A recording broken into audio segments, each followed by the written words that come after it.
Hello everyone, welcome back to Chart Engineers. This is going to be the third lesson in the syllabus, and in today's video we will be going over price and time. In today's lesson we will be talking about price characteristics, accumulation, manipulation, distribution, and after that we will explain session times, and then we will explain how the accumulation, manipulation, and distribution, also known as AMD, work well with each session time. So first, let's move on to price characteristics. Firstly, price can only do three things. So it can either move sideways, like in this example below. And when price is moving sideways, some of the words and terminology that we use to explain this is that price is accumulating, consolidating, or ranging. So in the Discord server, when we say that price is accumulating, consolidating, or ranging, we just mean that price is moving sideways, like it is in the example below.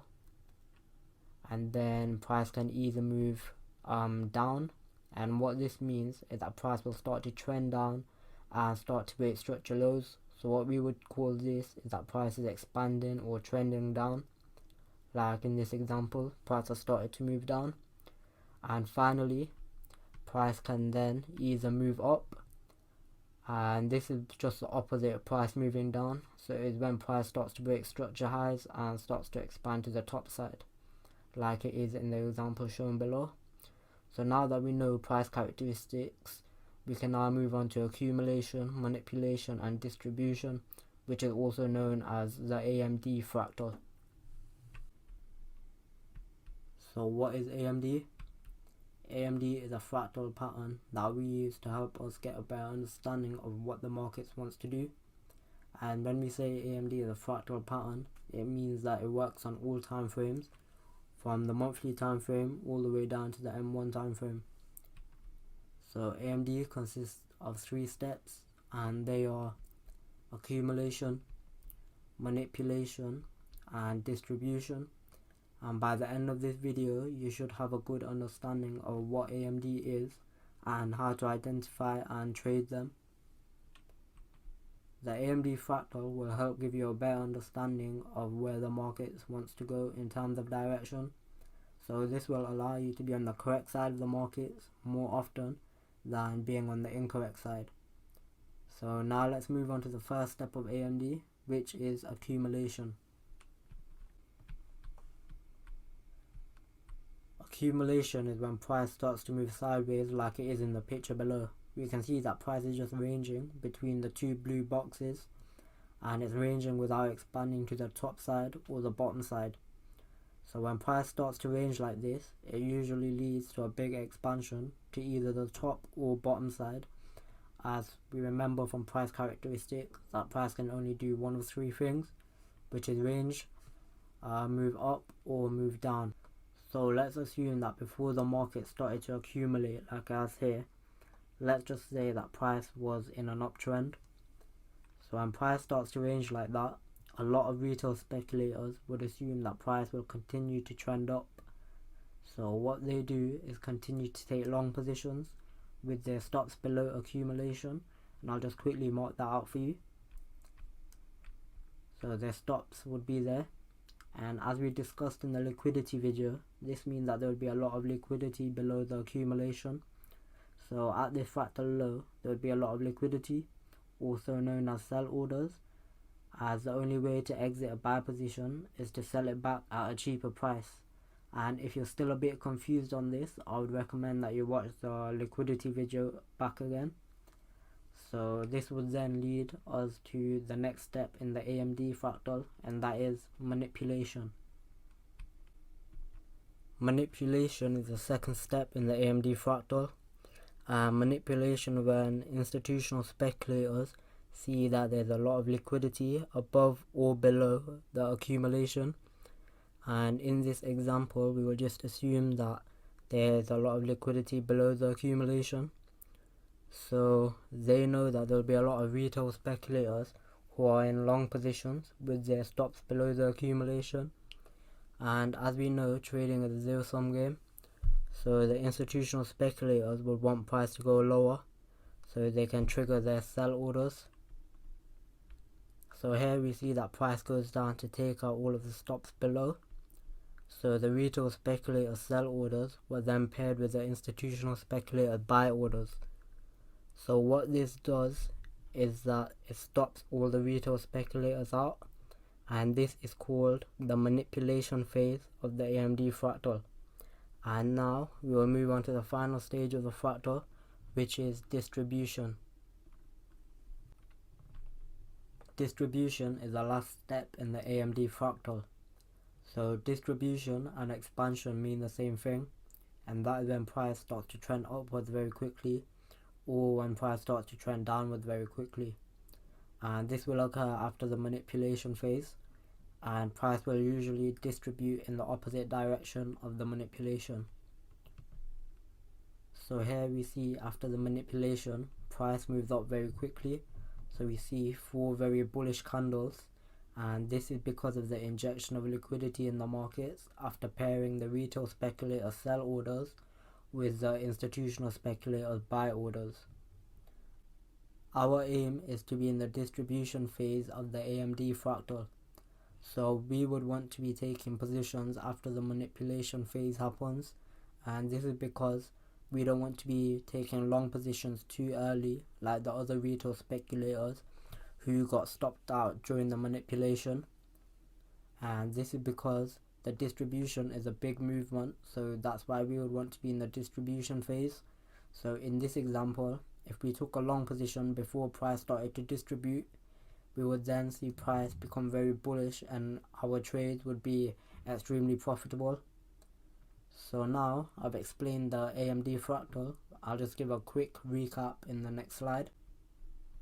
So just to recap, in an AMD pattern, we will first get the accumulation, then the manipulation, and then finally the distribution phase. And this would then be the AMD complete after all 3 have happened. So the example I've shown you here is on the H1 chart on XAU USD.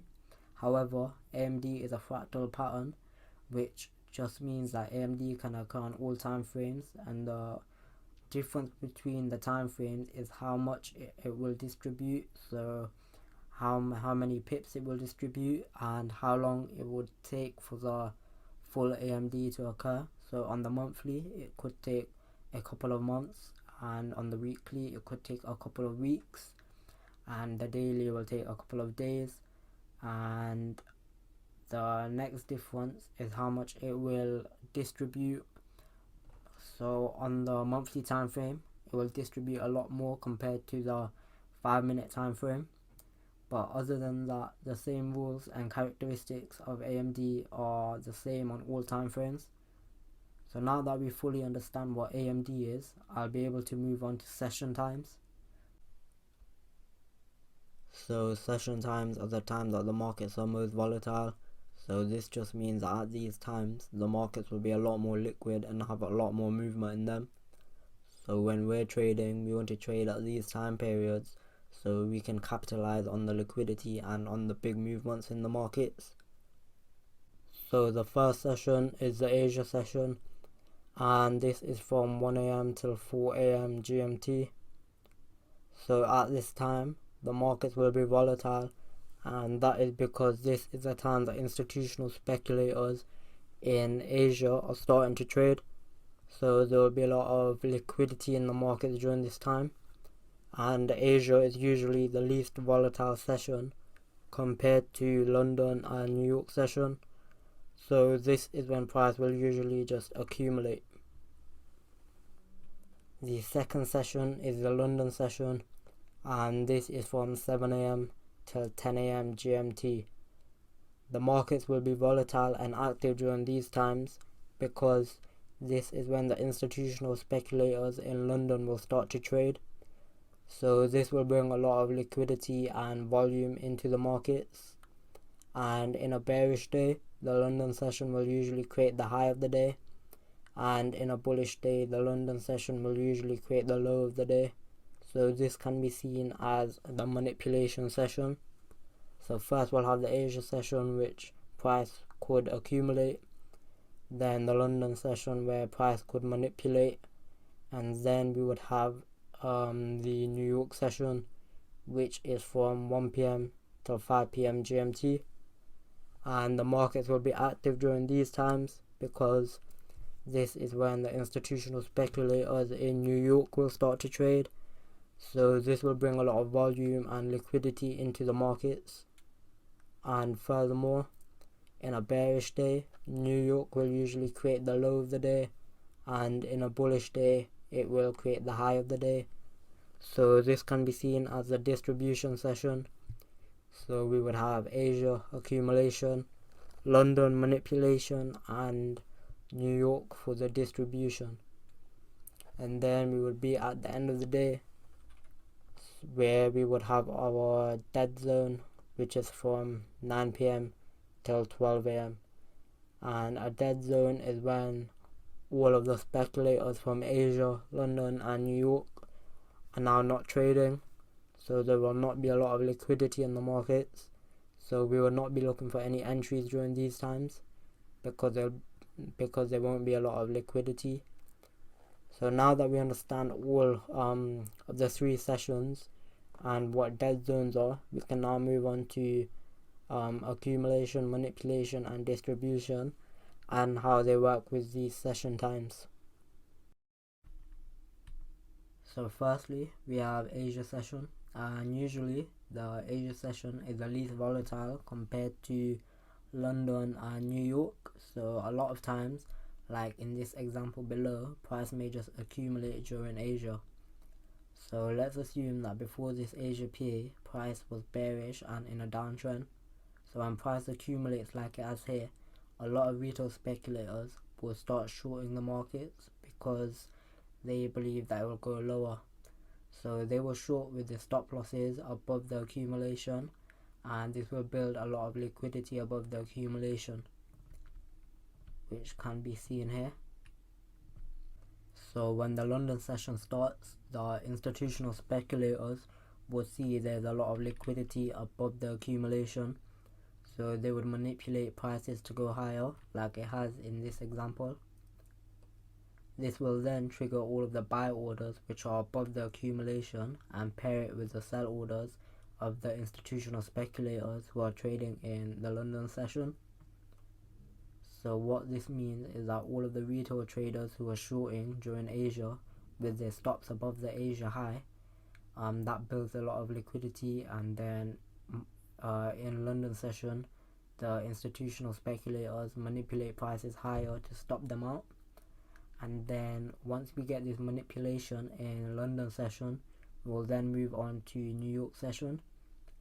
So we will see what happens in the New York session, and we see that price starts to distribute lower. So this is an example of how AMD and time works well together, as we had accumulation throughout Asia, then we had a manipulation during the London session, and then during the New York session we had the distribution.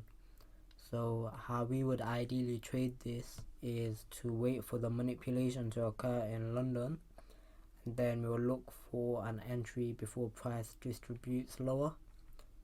Also, we see that the high of the day was made during London session, and the low of the day was made during the New York session.